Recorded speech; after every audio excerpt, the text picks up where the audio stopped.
नमस्कार, मैं Divyanka Tripathi Dahiya crime petrol सतर की special series women against crime में आपका स्वागत करती हूँ। हमने अक्सर ये सुना है कि मानवीय सभ्यता औरतों के कंधे पर टिकी होती है। वो सिर्फ नई पीढ़ी को जन्म ही नहीं देती, बल्कि अच्छे संस्कारों से और गुणों से उनकी परवरिश भी करती है। ईंट पत्थर के एक मकान को अपनी ममता से वो घर बनाती है, परिवार सजाती है, अपने दिन खटाती है। उसके खून पसीने से सींचे हुए यही बेहतर परिवार एक बेहतर समाज बनाते हैं। पर यही समाज उसके साथ क्या करता है? उसे प्रताड़ित करता है। अपनी दखियानुसी सोच और अहंकार से उसे मारने तक पे उतारू हो जाता है। आज की कहानी भी एक ऐसी लड़की की है जिसने बदलते वक्त के साथ एक नई कोशिश की, लेकिन उसकी कोशिश का अंजाम क्या हुआ, आइए देखते हैं।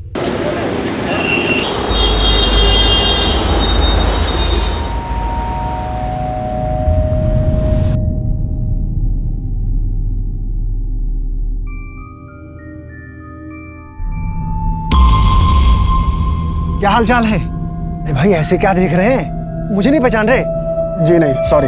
अरे मेरी बात तो सुनिए।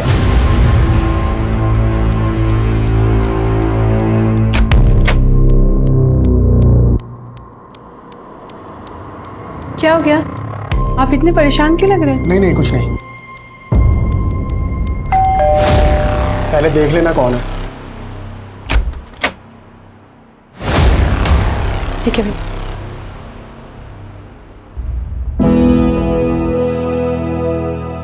आप बताएंगे हुआ क्या है? अरे कुछ नहीं हुआ बाबा, तुम जाके खाने की तैयारी करो। सुनीता। हाँ जी। मुझे किसी काम से मुंबई जाना है, तुम फटाफट मेरा बैग तैयार कर दो। ठीक है।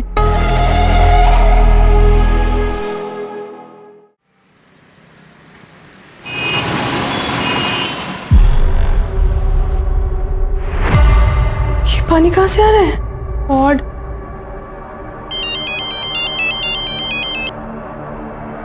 गुड मॉर्निंग भाभी जी। घर में ना पानी रिस रहा है, गंदा पानी। बस अभी हाजिर होता हूँ। अरे भाभी जी नमस्ते। कैसा फ्लैट दिया है आपने? यहाँ पे लीकेज हो रहा है। ये तो टाइल्स के अंदर का लीकेज है, बस अभी ठीक कर देते। हाँ नरेश भाई। हाँ राकेश जी, अरे अपने नालंदा में वो ग्राउंड फ्लोर में आपने फ्लैट दिया है ना, अरे वहाँ लीकेज का प्रॉब्लम हो रहा है यार, ठीक करा लूँ? एक मैसेज आ गया, वो नई पार्टी को फ्लैट दिखाना है ना, आता हूँ भाभी जी।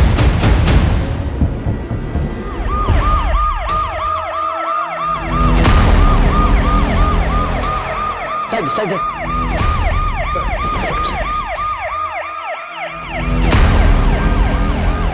नमस्कार। तो पानी लीकेज हो रहा था, तो रिपेयर करने के लिए जब टाइल्स निकाल के ये लोग गड्ढा खोद रहे थे तो ये कंकाल मिले। सुनीता जी अपने हस्बैंड के साथ इस फ्लैट में रहती हैं। कब से रह रहे हैं आप लोग यहाँ? इसी महीने रहने आए। आपके हस्बैंड? मेरे हस्बैंड किसी काम से मुंबई गए। फॉरेंसिक वालों को बुलवाओ और इन कंकालों की पूरी जांच पड़ताल करवाओ और पंचनामा करके घर को सील करो। आपने घर किससे लिया था? सर ये फ्लैट मैंने ही किराए पे दिलवाया था, लेकिन इस सब के बारे में मुझे कुछ नहीं मालूम। तो फिर कंकाल कहाँ से आए? सर मैं सच कह रहा हूँ, मुझे कुछ नहीं मालूम। महेंद्र सर घर का मालिक कब तक आएगा? सर उनसे बात हो गई है, लेकिन वो यहाँ पर रहते नहीं है, इसीलिए उनको डायरेक्ट पुलिस स्टेशन बुलाया।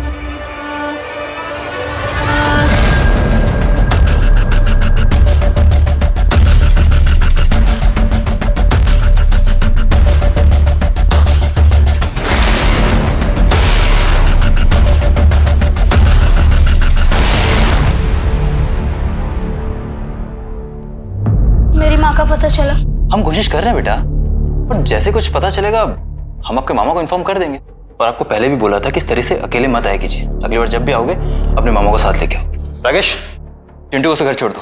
नहीं नहीं, प्लीज आप मेरी मम्मी को ढूंढ लीजिए प्लीज, मुझे उनकी बहुत याद आती। हम कोशिश कर रहे हैं बेटा, अभी आप घर पे जाओ।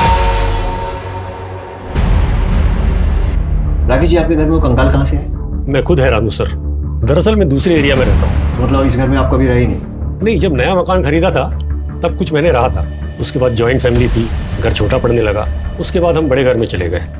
तब से इस घर में किराएदारी रह रहे हैं। उन सारे किराएदारों के नाम और पते दे दीजिए। पुराने किराएदारों के नाम और नंबर कौन रखता है? अच्छा, जब आप उस घर में रह रहे थे तब किसी से कोई दुश्मनी या फिर कोई झगड़ा हुआ था? नहीं नहीं।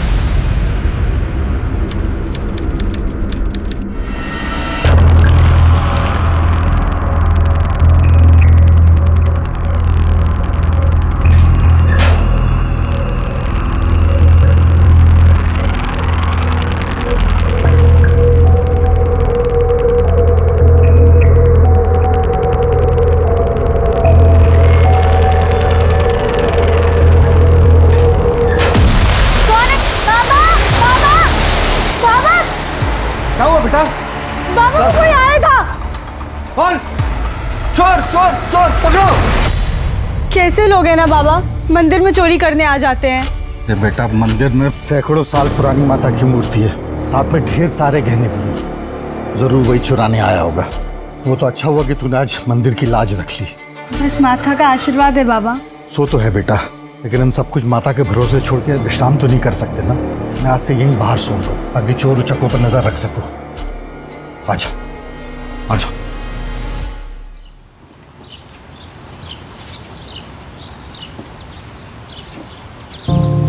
शहद, बेटा शहद देखा क्या? अरे बाबा ये क्या कर रहे हैं? पहले तो दूध से अभिषेक, फिर शहद और फिर जल से अभिषेक। बेटी उम्र हो चली है इसलिए कभी कभी भूल हो जाती है, लेकिन हाँ संतुष्टि एक बात की है कि मेरी बेटी के हाथों इस मंदिर की परंपरा, अनुष्ठान, शास्त्र विधि अनुसार बिना रोक टोक के चलता रहेगा। बेटी के हाथों में नहीं, मेरे बेटे के हाथों में। देखिए भाई साहब, ये जो धर्म कर्म की बातें होती है ना, ये बेटे के चौड़े कंधों पर ही टिकती हैं, बेटियों की नाजुक कलाइयों पर नहीं। भाई साहब, मुझे कल पता चला कि मंदिर में चोरी होते होते रह गई। अब देखिए, आपकी उम्र हो चली है, आपके कोई बेटा भी नहीं है, इसलिए मंदिर और यहाँ का विधि विधान मेरे बेटे को सौंप दीजिए। कल आपके और मेरे बाद मेरा बेटा ही तो इस सब का उत्तराधिकारी होगा। और बेटी? बेटी का कोई अधिकार नहीं। बाबा पुरोहित खानदान के बड़े बेटे हैं और उनकी बेटी होने के नाते मेरा अधिकार है इस मंदिर में पूजा करने का। मैं बनूंगी यहाँ की पुजारन। दिमाग खराब हो गया है तेरा? ये हमारी परंपराओं के विरुद्ध है।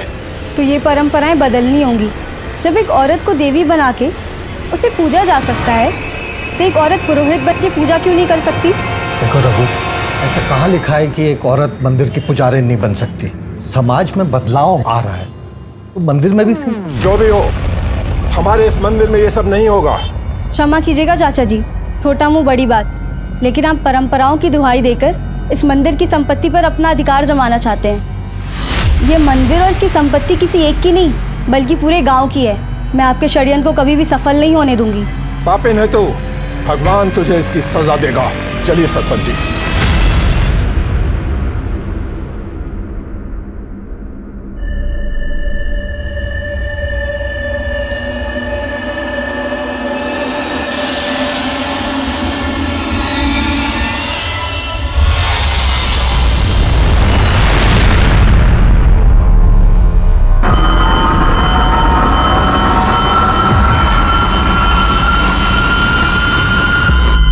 देखिए पुजारी जी, हम सभी पंचों ने मिलकर ये फैसला लिया है कि इस मंदिर की उत्तराधिकारी रचना ही होगी। बड़ी खुशी की बात है।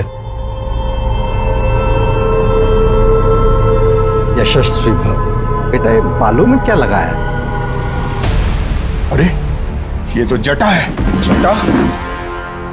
पता नहीं बाबा, कब से तेल लगा के सुलझा रही हूँ, पर ये सुलझ ही नहीं रही है। और ये सुलझेगी भी नहीं। ये जटा है, जटा देवी माता का संकेत है। संकेत? कैसा संकेत? भाई साहब, इतने भोले भी मत बनिए। बालों में जटा होने का मतलब होता है कि देवी ने संकेत दिया है कि ये लड़की देवी के मंदिर में दासी और सेविका बनकर रहेगी, पुजारन बनकर नहीं। नहीं नहीं, किसी ने जानबूझ के कुछ लगा दिया होगा। कल तो बालों में कोई जटा नहीं थी। देखो सरपंच जी, भाई साहब ने तो देवी के संकेत को मानने से मना कर दिया। अगर आप भी देवी के संकेत को मानने से मना कर देंगे तो जानते हैं क्या होगा? प्रलय हो जाएगी गांव में, देवी का कोप हो जाएगा, खेत खलियान जल जाएंगे, नदी नाले सूख जाएंगे, सब कुछ नष्ट हो जाएगा देवी के श्राप से। आप सही कह रहे हैं। सुना भाई साहब, अब अगली पूर्णमासी के दिन आपको अपनी बेटी का इस गांव के मंदिर को दान करना होगा। ये सब अंधविश्वास है सरपंच जी। सरपंच जी आप ही न्याय कीजिए। पुजारी जी, अब रचना को इस मंदिर की सेविका और इस गांव की दासी बनकर ही रहना होगा। यही हमारा फैसला है। सरपंच साहब, सरपंच साहब, सरपंच साहब सुनिए।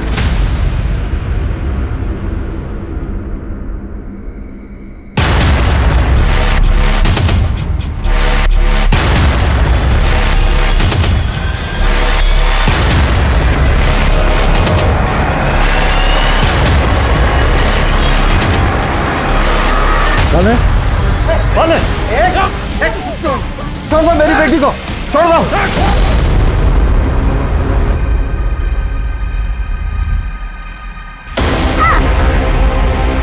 अरे आराम से, इतनी भी ओवर एक्टिंग मत करो। लेकिन आप लोगों का बहुत धन्यवाद, आप लोग सुनील के सच्चे दोस्त हो। कौन सुनील? कैसा सुनील? उसे तो काट के फेंक दिया। क्या? सुनील को मार दिया? और तुझे क्या लगा हम तुम्हें सुनील को सौंप देंगे? अब हम वो करेंगे जो हमें करना बनता है।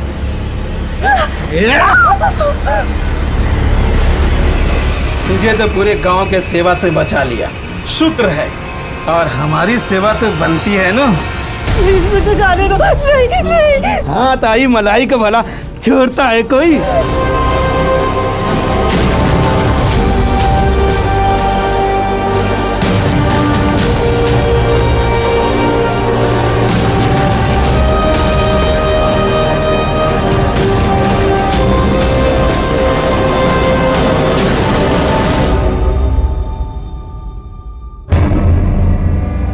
चल अच्छा है, तुझे होश आ गया।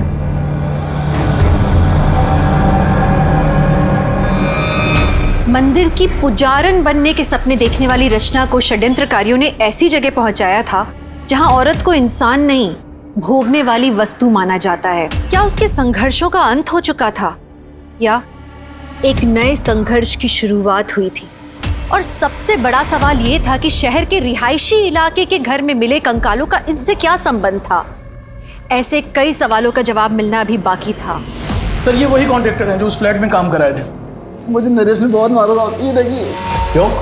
सर वो कह रहा था कि वो खुदाई में कंकाल मिला तो पुलिस को बताने की क्या जरूरत थी? पुलिस को बताने की क्या जरूरत? मिट्टी डाल के उसके ऊपर टाइल्स लगवा के मामला रफा दफा नहीं कर सकता था? अगर तुम्हारी वजह से मैं फंसा ना तो मैं तुम्हें छोड़ूंगा नहीं। साहब मुझे बचा लीजिए साहब, बहुत बहुत मारेगा। आप चिंता मत कीजिए, वो कुछ नहीं कर पाएगा। इन्हें लेकर जाओ, इनकी कंप्लेन लिखो और पट्टी करवाओ। नरेश हमसे कंकाल की बात क्यों छुपाना चाहता है? उस मकान का मालिक राकेश, दोबारा बुलाओ उसे। राकेश जी, पिछली बार की खातिरदारी याद होगी आपको? एक सवाल पूछना रह गया था। नरेश के बारे में क्या जानते हो? सर उस एरिया में नरेश की बहुत चलती है। सारे फ्लैट किराए पे वही देता है और कोई भी उसके मार्केट में घुसने की कोशिश करता है तो बखेड़ा खड़ा कर देता है सर। और तो और पुराना किराएदार जाने के बाद नया किराएदार आने तक चाबी नरेश के पास ही रहती थी। हाँ साहब, नरेश दिल का काला और नाड़े का ढीला आदमी है। खाली फ्लैट में लड़कियों को बुलाता रहता है। दबंग है, इसलिए उसे कोई कुछ बोलता ही नहीं। कब से काम कर रहे हो यहाँ? साहब 4-5 साल हो गए। कुछ और पता चले तो बताना। जी साहब। सुनिए जी चाबी। Oh thank you.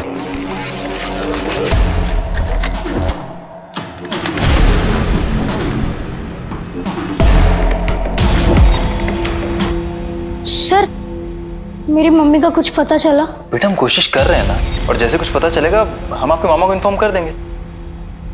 चलो भी आप घर जाओ।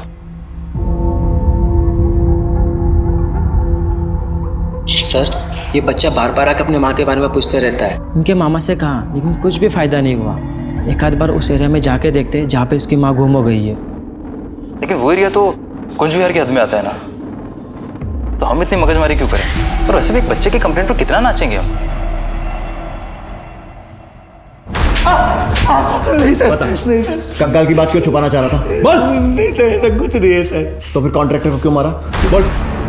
सर वो मेरा धंधा खराब कर रहा था, उसकी वजह से उस फ्लैट में तो क्या पूरी बिल्डिंग में कोई किराए के लिए तैयार नहीं हो रहा था। तो तेरे लिए तो अच्छा ही था ना, और लड़कियां लेकर जाता वहाँ, जैसे उस ग्राउंड फ्लोर फ्लैट में लेकर जाता था। बता किस किस लड़की को वहाँ मार के दफनाया? बोल।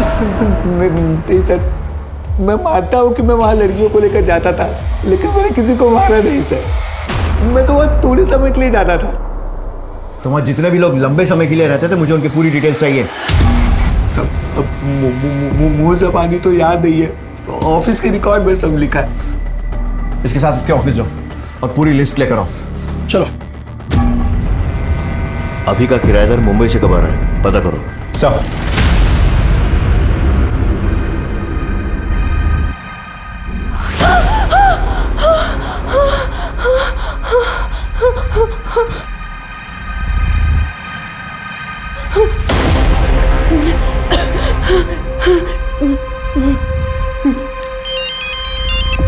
हेलो।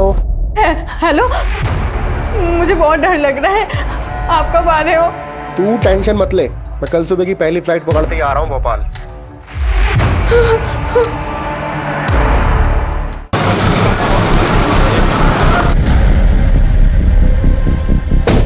सर, नरेश से किराएदारों की सारी डिटेल्स मिल गई है। उस फ्लैट में गौरव व सुनीता से पहले पंकज अपनी बीवी बच्चों के साथ रहता था, लेकिन इसी साल अचानक वो फ्लैट छोड़ के चला गया।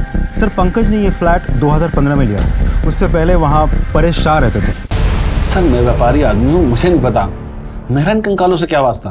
वास्ता हो भी सकता है, आपकी किसी से दुश्मनी रही हो या फिर किसी से झगड़ा हुआ हो और गुस्से में आपने उन्हें मार के दफना दिया हो और फिर घर और शहर छोड़कर चले गए। सर, मैं काम काजी आदमी हूँ, आपने मुझे बुलाया तो इसलिए मैं आपसे मिलने चला आया। अगर आप इस तरह से मुझ पर झूठे आरोप लगाएंगे तो आज के बाद आप मुझसे नहीं मेरे वकील से बात करेंगे। नमस्कार। सर, एटीट्यूड देखा आपने? बात कैसे कर रहा था? घाट घाट का पानी पियो आदमी लगता है संदीप। अच्छा, तो उस दूसरे किराएदार के बारे में क्या कह रहे थे जो अचानक गायब हो गया? सर, मैंने कांटेक्ट करने की कोशिश तो की थी, लेकिन नहीं हो पाया। उस इलाके में अपना एक खबरी है नथु, उससे कुछ ना कुछ जरूर मालूम होगा, उससे पता करो। महेंद्र, चाबी। एक मिनट। नालंदा विहार सोसाइटी में जब हम पूछताछ कर रहे थे तो एक आदमी मुझे देखकर इतना घबरा गया था कि बाइक में अपनी चाबी छोड़कर जाने लगा था। मुझे लग रहा उस आदमी से मैं पहले कभी मिला हूं किसी केस के सिलसिले में। पता करो वो आदमी कौन था। अरे परेश भाई, और क्या हाल है? अरे सुनिए तो सही। सर, मुझे आपसे कुछ बात करनी है।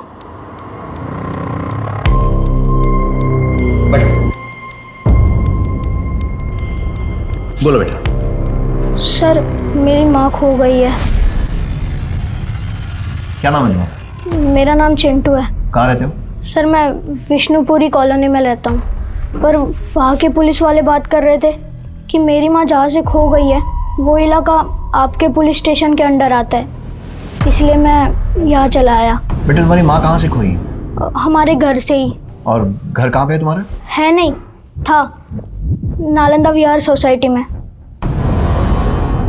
नालंदा विहार में कौन सी बिल्डिंग? ए ब्लॉक बिल्डिंग के ग्राउंड फ्लोर पे रहते थे हम। बेटा, तुम्हारे पापा का नाम क्या है? पंकज।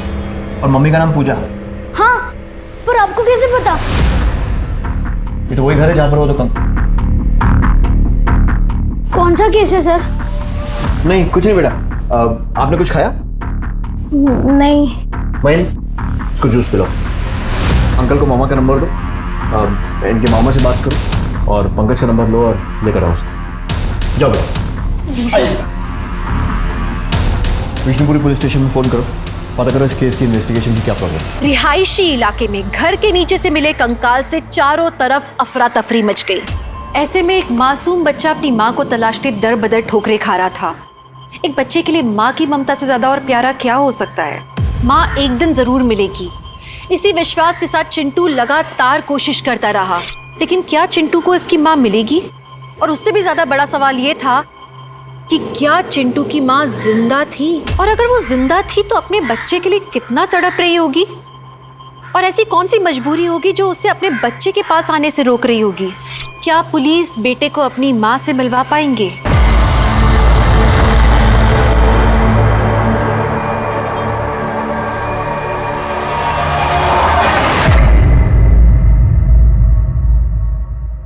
चमक छल्लो, क्या नाम है तेरा? मुमताज। आहा, चल ताजमहल बनाते हैं। रोकड़ा है? कितने लेगी? 3000। 3000 तो बहुत है रे। अबे झंडू, ताजमहल बनाने की बात करता है और तेरे पास 3000 भी नहीं है। चल निकल यहाँ से। अरे नाराज क्यों हो रही है? चल 1000 देता हूँ। मैं क्या तुझे 1000 वाली लगती हूँ? एक बार सही से देख तो मुझे। 3000 लेती हूँ, लेकिन मजा 30,000 का देती हूँ। तो 1000 लेके 10,000 का मजा देना, मुझे चलेगा। अबे झुमरू, निकल यहाँ से। बड़ा आया, 1000 रुपए में ताजमहल बनाएगा। जा यहाँ से।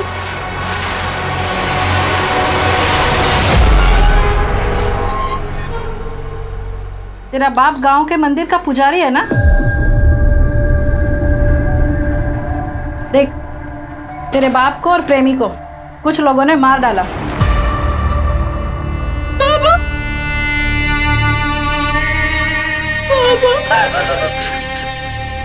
देख, तेरे जैसी अनाथ नौजवान लड़की को दुनिया वाले नोच खाएंगे। खुद से धंधे पे बैठ जा और रुआब से कमा और मर्दों को अपनी उंगली पे नचा।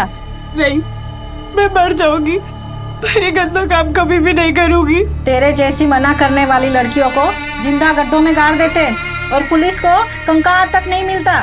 सोच ले।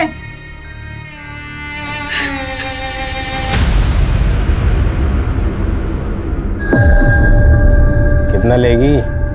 5,000। उस दिन तो 3,000 में आई थी। तो उस दिन बाइक पे आया था ना, आज कार में आया है, इसलिए 5,000। चल ठीक है, आप बैठ।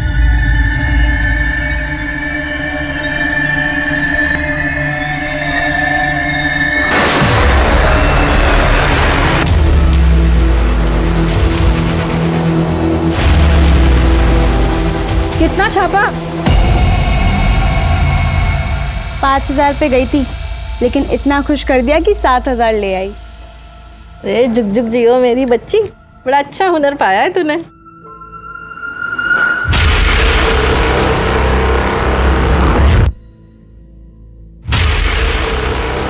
ऐसा कैसे हो सकता है?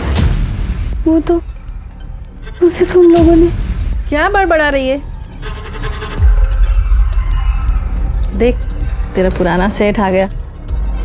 इस समय? अरे बीवी से झगड़ा हुआ होगा, तेरे पास आके दिल हल्का करेगा। जा, क्या बोलते? जाके सेठ का दिल बहला।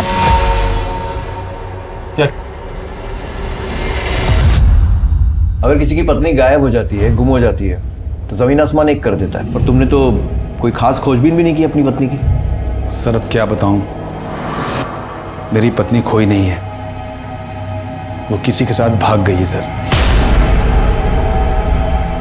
ये क्या हो रहा है?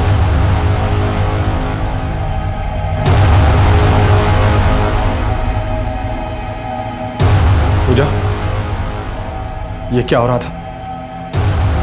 पूजा, पूजा गलत है ये। तुम मेरी बीवी हो, मेरे बच्चे की माँ हो।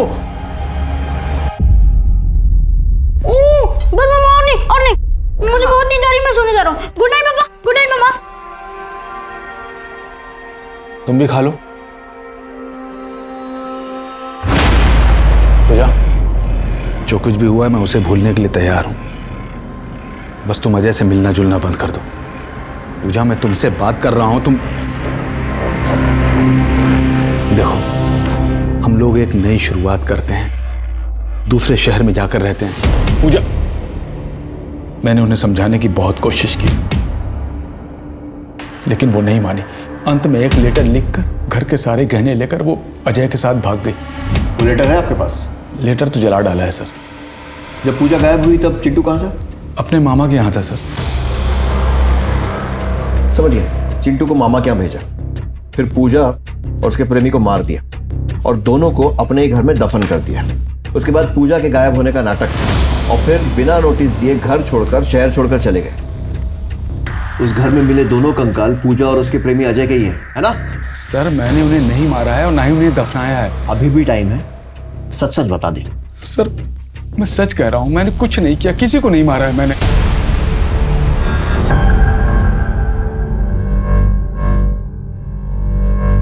लगता है इन्हें किसी बात का गहरा सदमा लगा है। मैं कुछ दवाइयाँ लिख देता हूँ, लेकिन अगर इनके मन से डर नहीं गया तो उन्हें ठीक होने में वक्त लगेगा।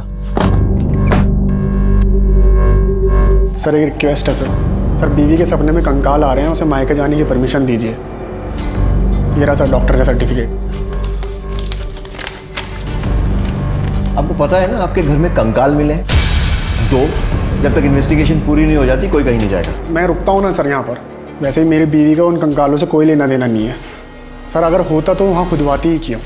ठीक है, उनको जाने की परमिशन दे रहा हूँ, लेकिन तुम शहर छोड़कर कहीं मत जाना। Okay sir.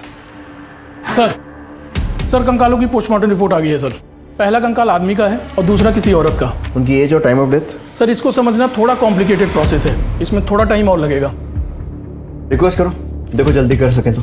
सर उस बिल्डिंग के पुराने रिकॉर्ड्स मैंने अच्छे से चेक कर लिए। 15 साल पहले वो बिल्डिंग जब बन रही थी तब 2 बार स्लैब गिरा था। फिर उसके कुछ ही दिनों बाद एक मजदूर और उसकी बीवी की कंस्ट्रक्शन साइट से मिसिंग होने की रिपोर्ट बाकी के मजदूरों ने लिखवाई थी, और फिर उसके कुछ ही दिनों बाद उन लोगों ने मिसिंग कंप्लेंट वापस भी ले ली थी। ये सब जानने के बाद उस समय के पीआई को जब शक हुआ और उन्होंने इन्वेस्टिगेट करना शुरू किया तो पता चला कि बिल्डर ने जबरदस्ती मजदूरों को मिसिंग रिपोर्ट वापस देने के लिए मजबूर किया था। 2 बार बिल्डिंग का स्लैब गिरा और उसके बाद 2 मजदूर, एक आदमी एक औरत गायब हो गए। कहीं ऐसा तो नहीं है कि किसी अंधविश्वास के कारण बिल्डर ने कुछ बली वली वाला कांड किया हो?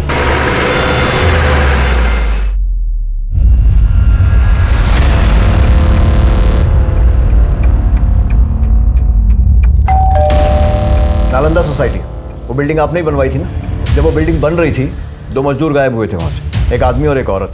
और अब जो कंकाल मिला है वो भी एक आदमी और एक औरत का ही है। मामला सामने ना आ जाए इसलिए आपने अपने मजदूरों पर प्रेशर डाला था और उन्होंने कंप्लेंट वापस ले ली थी, है ना? जी नहीं सर, पुलिस कंप्लेंट की वजह से मेरी बिल्डिंग का काम रुका पड़ा था और जिसकी वजह से मेरा बहुत नुकसान हो रहा था। फिर मैंने किसी तरह मजदूरों को समझा बुझा करके कंप्लेंट वापस करने के लिए मनाया। अपने गायब मजदूरों का नाम बता दीजिए। इतना पुराना रिकॉर्ड कौन रखता है सर? ये मजदूर हैं, कहीं 2 पैसा अधिक मिला यहाँ काम छोड़ के वहाँ चले जाते हैं। जब वो बिल्डिंग बन रही थी तो 2 बार उसका स्लैब गिरा था। कहीं ऐसा तो नहीं अंधविश्वास के कारण उन दोनों की नरबली दे दी गई हो? अरे सर, मैं धर्म कर्म करने वाला पंडित व्यक्ति हूँ और मैं बिल्डिंग का फाउंडेशन खुद खड़े रह करके वहाँ पर बनवाता हूँ और मेरी बिल्डिंग में ऐसा कांड हो ही नहीं सकता। आपकी बिल्डिंग में क्या कांड हुआ है और कैसे कैसे कांड हो सकते हैं वो हम पता लगा लेंगे, लेकिन एक बात ध्यान रखिए, अगर ये पता लगा ना कि इसमें आपका ज़रा सा भी हाथ है, आपकी खैर नहीं। सर, चोरत पुलिस स्टेशन से खाई में गिरी कार और मिसिंग डेड बॉडीज की फाइल आ गई है। करेक्ट, मनीष मिश्रा की गाड़ी खाई में गिरी थी और कार में मनीष और मीना की चप्पलें मिली थी, लेकिन दोनों की डेड बॉडीज नहीं मिल पाई थी। और भूषण मनीष का बिजनेस पार्टनर था और मनीष के मरने के बाद सारा का सारा बिजनेस भूषण के नाम हो गया। मार क्यों रहे साहब? जिस फ्लैट में कंकाल मिले थे उसके ऊपर पहले फ्लोर पे भूषण रहता है, जानता है उसे? हाँ साहब। भूषण उस फ्लैट में गया था जहाँ कंकाल मिले थे कभी भी? याद नहीं साहब। देख, केस उलझता जा रहा है और मेरा दिमाग भी। सच बता और जल्दी बता। याद आया साहब, एक बार भूषण को अपने घर फर्नीचर का काम करवाना था तो उसने अपने बीवी बच्चों को 8 दिन के लिए मायके भेज दिया और अपना सारा सामान नीचे फ्लैट पे शिफ्ट किया। मैंने चाबी दी थी। अब बता रही है, कब दी थी चाबी? परेश जी के फ्लैट छोड़ने के बाद और पंकज जी के फ्लैट लेने से पहले। परेश ने नवंबर 2014 में फ्लैट छोड़ा था और पंकज ने जनवरी 15 में फ्लैट लिया था, तो दिसंबर 2014 में फ्लैट खाली था, तब दी थी चाबी? हाँ साहब।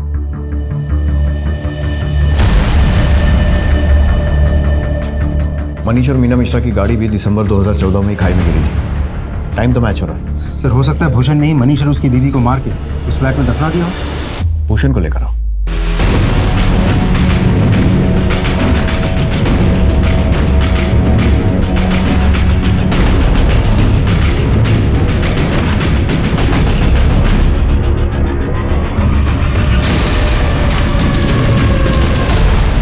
सर, हाँ संदीप। भूषण बिना किसी को कुछ कहे गायब हो गया, उसका फोन भी स्विच ऑफ आ रहा है। कि भूषण उन कंकालों के बारे में कुछ ना कुछ तो जरूर जानता है। अपने सारे खबरियों को एक्टिवेट करो और सारी पुलिस थानों में उसकी फोटो भेजो सर, और उसका मोबाइल भी सर्विलेंस पे डालो सर। हेलो जय हिंद सर, आपके एरिया पे बाईपास रोड पर एक डेड बॉडी मिली है। क्या?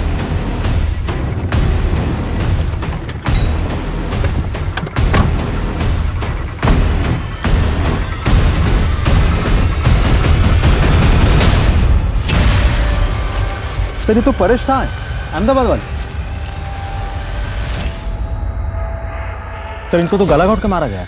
सर, ये तो वही हैं जो उस कंकाल वाले फ्लैट में किराएदार थे। लेकिन परेश तो उसी दिन अहमदाबाद वापस जाने वाला था। अगर वो अहमदाबाद नहीं गया तो शायद किसी होटल में रुका होगा। सारे होटल्स में चेक करो, कुछ ना कुछ क्लू जरूर मिलेगा। बॉडी का पंचनामा करके पोस्टमार्टम के लिए भिजवाओ और परेश के call detail records निकलवाओ।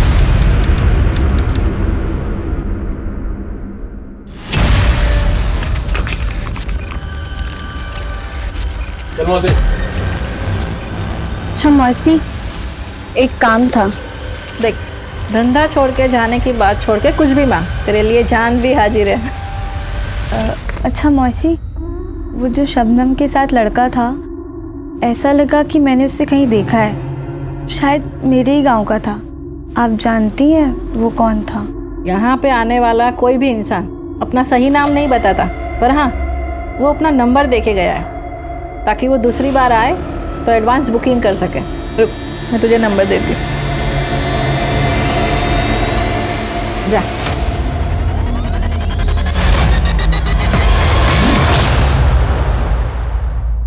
Hello Sunil. रचना। सुनील तुम जिंदा हो? मुझे लगा तुम्हें तो डकैतों ने। मुझे तुम्हारे प्यार और दुआओं ने बचा लिया रचना। तुम कहाँ हो सुनील? मैं तुमसे मिलना चाहती हूँ। मैं भी तुमसे मिलना चाहता हूँ, तुम जल्दी आ जाओ। मैं तुम्हें अभी एड्रेस मैसेज कर रहा हूँ। हो गई बात तेरे गांव वाले से? सर कमलेश का मोबाइल लोकेशन इसी एरिया में नजर आ रहा है। सर बॉडी तो बहुत बुरी तरह से जल चुकी है। ये तो गौरव की आईडी है।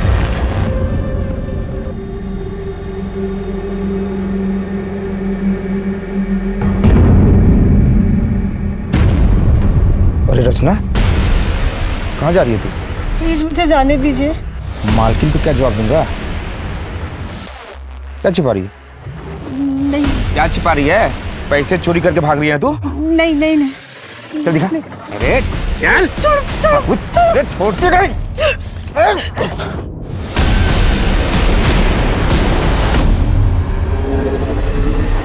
ये चोरी करके भाग रही है।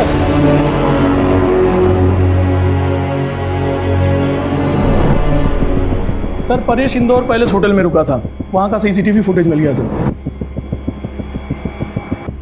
परेश इस आदमी के साथ बाहर निकला और उसके बाद परेश का मर्डर हो गया। पता लगाना पड़ेगा ये आदमी कौन है। अपने पैन डेटा, आधार डेटा और हमारे रिकॉर्ड्स सबसे चेक करो, कहीं ना कहीं से तो उसकी कुंडली जरूर निकलेगी।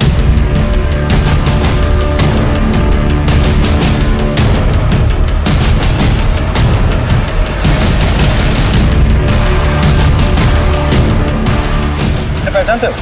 हाँ सर, ये तो कमलेश है। कहाँ रहता है ये कमलेश? यही पुरानी मंदिर के पीछे वाली गली में।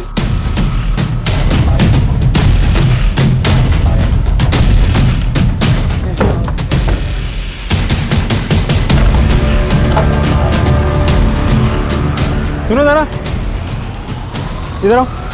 जी, कमलेश इधर रहता है? हाँ। घर पे तो ताला लगा हुआ है, कहाँ गया वो? नहीं पता। नंबर है उसका? हाँ सर। नंबर ले लो। Okay sir. हाँ संदीप। सर कमलेश तो गायब है, उसके घर पे ताला लगा हुआ है, लेकिन उसका नंबर हाथ लग गया। उसका फ़ोन सर्वेलेंस पे डालो और ट्रैक करने की कोशिश करो। सर। हाँ संदीप। कमलेश का नंबर ट्रैकिंग पे डाल दिया है। कंट्रोल रूम बहुत जल्द उसका लाइव लोकेशन हमें अपडेट करेगा। काफ़ी टाइम लग रहा है। लेकिन सर भूषण को ट्रैक कर लिया है, हमारी टीम उसे पकड़ के लेके आती होगी। बिना किसी को बताया गायब? किस बात का डर था? हमारी पूछताछ का? मैंने लोन लिया था और साहूकार मुझे परेशान कर रहे थे, तो मैं अपने दोस्त के घर चला गया था और सर मैंने अपना फ़ोन बंद कर लिया था। मैंने सोचा सर सब कुछ ठीक होगा और पैसों की जुगाड़ होगी तो मैं वापस आ जाऊंगा। दिसंबर 2014 में तेरे पार्टनर मनीष की गाड़ी खाई में गिरी, लेकिन उसकी और उसकी बीवी की डेड बॉडी नहीं मिली, सिर्फ कार मिली। और दिसंबर 2014 में ही तूने अपने बीवी बच्चों को बाहर भेजकर फर्नीचर बनाने के बहाने अपना सारा सामान नीचे वाले फ्लैट में शिफ्ट किया। तूने मनीष और मीना को मारा और उसके बाद उन्हें उस फ्लैट में दफनाया। देखिए सर, मैं आपसे बोल चुका हूँ, ना मैंने मनीष को मारा और ना ही मैंने मीना को मारा सर। सर मेरी बात सुनिए सर, एक बात नहीं, मैं आपसे क्यों झूठ बोलूंगा सर, मैं सच बोल रहा हूँ। मैंने मनीष मीना को नहीं मारा और ना ही मैंने उस फ्लैट में उनको दफनाया। मेरी बात पे यकीन कीजिए सर प्लीज। सर कमलेश का नंबर ट्रैक हो गया।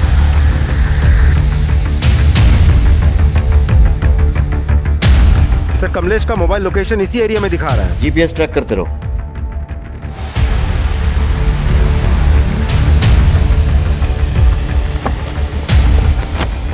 सर लोकेशन तो यहीं कहीं दिखा रहा है। आसपास तलाशी लो। एक काम करो, इसका नंबर डायल करो। सर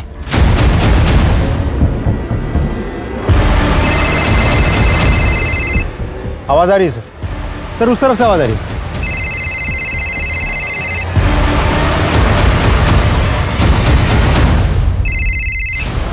बॉडी तो बहुत बुरी तरह से जल चुकी है। सर ये फोन। Sir ID. ये तो गौरव की आईडी है। फोन कमलेश का और आईडी गौरव की। आसपास देखो और कुछ मिलता है क्या? पंचनामा करके बॉडी को पोस्टमार्टम के लिए भेजो। उसकी वाइफ को इन्फॉर्म करो। गौरव को कौन मार सकता है और क्यों? सर गौरव के घर से मिले कंकालों के साथ इस मर्डर का कोई कनेक्शन तो नहीं है। और कमलेश का फोन गौरव की बॉडी के पास मिलना, यही कमलेश परेश के साथ होटल में दिखाई दिया था। इसके बाद परेश का मर्डर हो गया था। पता लगाना पड़ेगा ये कमलेश है कौन, और ये भी कि इन तीनों को मारने वाला अलग अलग लोग हैं या फिर ये तीनों केस एक दूसरे से जुड़े हैं और हत्यारा कोई एक ही है। सर हो सकता है गौरव और कमलेश की लाइफ से हमें कोई सुराग मिल जाए। इन दोनों के फोटो सारे पुलिस स्टेशन में सर्कुलेट करवाओ और डिटेल्स निकालो। पहले परेश और उसके बाद गौरव की हत्या ने एक नया सवाल खड़ा कर दिया था कि क्या कंकालों से जुड़ा कोई शख्स इन दोनों की हत्या का जिम्मेदार है, और अगर है तो उसकी वजह क्या है। गौरव की किसी से कोई दुश्मनी थी या फिर किसी ने कोई धमकी वगैरह दी हो? वो एक दिन अचानक मार्केट से घबराए हुए घर आए थे।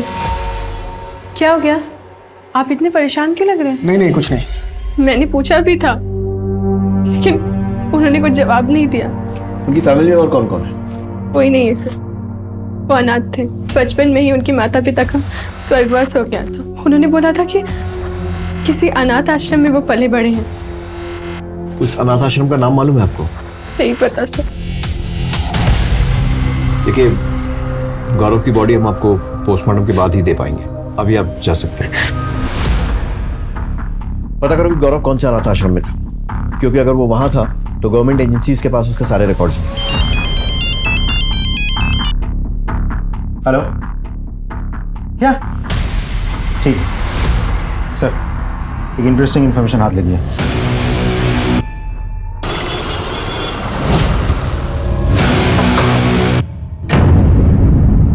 जी बोलिए। माँ,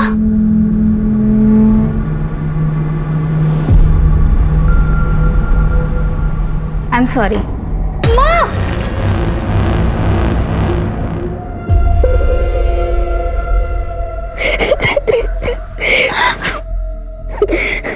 घर चलो माँ, घर चलो। नहीं बेटा, मैं नहीं आ सकती। क्यों माँ? क्यों नहीं आ सकती आप घर? बेटा, तेरे पापा। देखिए, दूसरों के पर्सनल मामलों में दखल देना हमारा काम नहीं है, लेकिन फिर भी एक सलाह है, जो भी फैसला लें सोच समझ कर लें।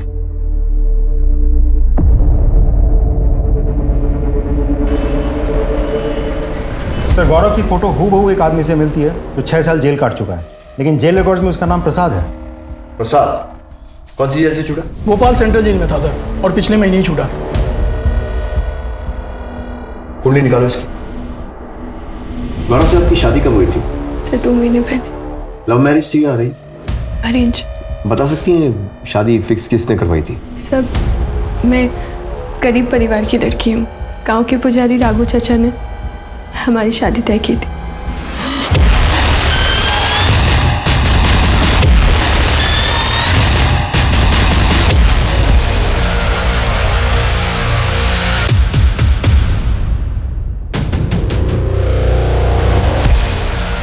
चलिए चलिए चल शुरू हो जाए। बताता हूँ सर, बताता हूँ सर। मेरे और मेरे पिता की मंदिर की संपत्ति पर काफ़ी सालों से नज़र थी। मेरे ताऊ और उनकी बेटी हमारे रास्ते का रोड़ा बनी हुई थी। रचना को ठिकाने का लगाने के लिए मेरे पिता ने उसके बालों में जटा बनाई और मंदिर की पुजारन बनने के बजाय उसे दासी बनने पर मजबूर किया। रचना अपने प्रेमी सुनील के साथ डकैतों का बहाना करके गांव से भाग जाना चाहती थी। वो सुनील मेरा पालतू था, उसने मुझे पूरा प्लान बता दिया। फिर मैंने नहले पे धैला फेंका सर। मैंने तो मंदिर पे अपना अधिकार बना लिया। इसके एवज में सुनील ने मुझसे मंदिर की मूर्ति मांगी। मैंने सोचा कि ये पीतल की पुरानी मूर्ति में रखा ही क्या है, और मैंने दे दी उसको। फिर एक दिन मुझे सुनील का फ़ोन आया और उसने मुझे बताया कि रचना जिंदा है, और तब तक मुझे पता चल चुका था कि मूर्ति बहुत कीमती है। तो मैंने सोचा कि शहर जाके रचना को ख़त्म भी कर दूंगा और सुनील से अपनी मूर्ति भी वापस ले लूँगा। वहाँ शहर में सुनील परेश शाह के घर में नौकर था। घर में कोई नहीं था और वहाँ पे टाइल्स का काम चल रहा था। और सुनील ने रचना को फ़ोन करके बुलाया और मुझे सौंप दिया।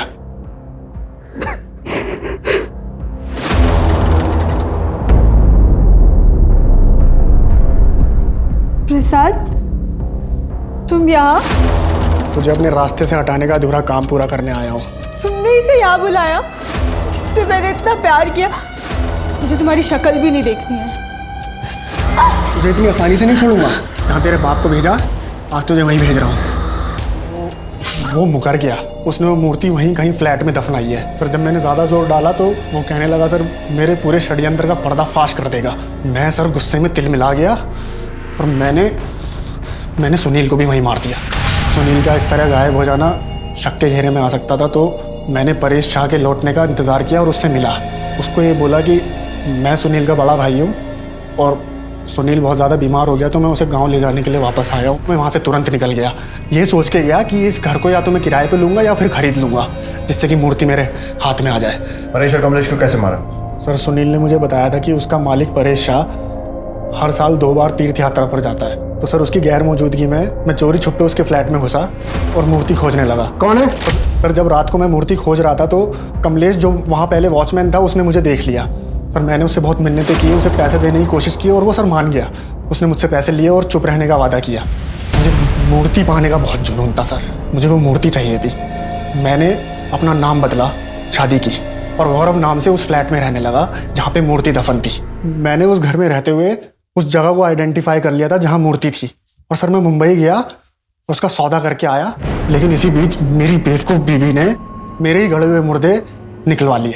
इसी बीच आपने परेश शाह को पूछताछ के लिए बुलाया और परेश को वो कमलेश, उसका पुराना वॉचमैन भी मिला और उसने उसको सब कुछ बताया कि मैं उस फ्लैट में घुसा था चोरी छुपे। परेश के दिमाग की बत्ती जल गई, उसने मुझे बुलाया और पूछताछ की। सर, मैं और देर नहीं करना चाहता था। मैं सामान लेने के बहाने उस फ्लैट में गया और मूर्ति निकाली और परेश को मिलने के बहाने बुलाया। फिर मैंने सर कमलेश को मारा, क्योंकि मैं कोई गवाह और कोई सबूत नहीं छोड़ना चाहता था। इसलिए मैंने सर कमलेश को वहाँ जलाया, गौरव की आईडी वहाँ फेंकी जिससे लगे कि गौरव मर गया, और सर मैंने मूर्ति ली और गाँव चला गया। बाकी की सारी उम्र जेल में सड़ेगा। मुझे माफ कर दो सर। रचना के साथ जो हुआ वो हमारे समाज की पिछड़ी हुई मानसिकता को प्रदर्शित करता है। रचना ने एक बड़ा सपना देखा, मंदिर की पुजारन बनने का, देवी माता की सेवा करने का, पर उसका ये सपना मंदिर की संपत्ति पर नजर गड़ाए लोगों को रास ना आया। उन्होंने रचना को जिस्म फरोशी के कीचड़ में धकेल दिया। कागा सब तन खाइयो, चुन चुन खाइयो मांस, बस ये 2 नैना मत खाइयो, इन्हें पिया मिलन की आस। रचना की हिम्मत जैसे पूरी तरह से टूट चुकी थी, लेकिन अपने पुराने प्यार से मिलने की उम्मीद ने उसमें एक नए जोश का संचालन किया। जिसमें फरोशी के धंधे से छुटकारा पाकर पहुंच गई सुनीता अपने सुनील के पास। लेकिन प्यार के नाम पर उसे सुनील से क्या मिला? सिर्फ धोखा। सोचिए, अगर रचना और उसके पिता सतर्क होते तो उसके चाचा और चचेरे भाई मंदिर को हथियाने में कभी सफल नहीं हो पाते। उनका व्यवहार दस्तक था आने वाले संकट का। रचना अगर आंख मूंद कर सुनील से प्यार न करती तो उसे कभी धोखा नहीं मिलता। वहीं परेश को भी खतरे की दस्तक मिली थी जब उन्हें कमलेश ने गौरव के बारे में बताया था। अगर वो लालच न करके सीधे पुलिस के पास जाते तो आज वो जिंदा होते। तो चलिए, मैं दिव्यांका त्रिपाठी दहिया अब लेती हूँ आपसे विदा। कल फिर मिलूंगी आपसे एक नए केस के साथ। देखते रहिए क्राइम पेट्रोल, सतर्क, विमेन अगेंस्ट क्राइम। एक औरत पे वार, अब हर औरत का भार। जय हिंद। इस तरह के और भी एपिसोड देखने के लिए हमारे चैनल को सब्सक्राइब करें और बेल आइकन दबाना ना भूलें।